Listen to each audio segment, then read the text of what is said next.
So I didn't think death would sound like silence, but it did. Not a frightening emptiness, more like everything had exhaled at once, and the world had gone still to listen.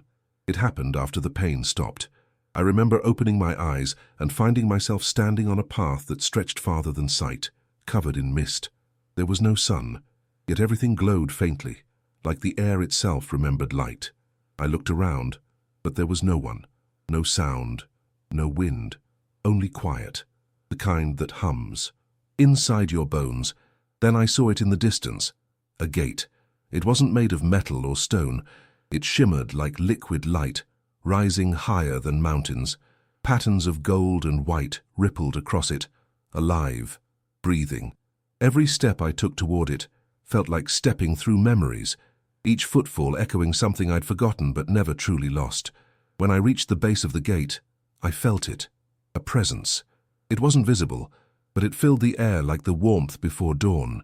I wanted to speak, to ask where I was, but the moment I opened my mouth, my thoughts became soundless light, and somehow the gate understood me. A voice, gentle, endless, spoke from within the radiance. You've come far enough to see what waits, but not far enough to stay. The words didn't hurt, they healed. They sank into every fracture of who I'd been. And then the gate began to open. No creak, no thunder, just a movement like a breath being drawn. From within poured a light so pure it didn't blind. It revealed. I saw shapes moving in that glow, not figures of flesh but souls luminous, clothed in peace. They didn't speak, but I could feel their welcome, their recognition. Some of them I knew, faces from my past, forgotten by time, but not by love. Their presence was like home, not a place but a being. As I stepped closer, I felt the air change, like standing between two worlds. The side behind me felt heavy, full of gravity and memory. The side beyond the gate felt weightless, alive, with something eternal. But then I felt a pull, gentle but firm.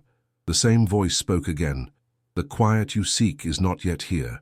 Go back, carry what you saw. I wanted to argue, to stay, but the light began to move backward, and so did I. My feet left the ground, the mist folded inward, and the gate slowly closed. I woke to the sound of my own heartbeat. The room was dim, machines humming. I had been gone for minutes, maybe more, but the silence from that place still filled me.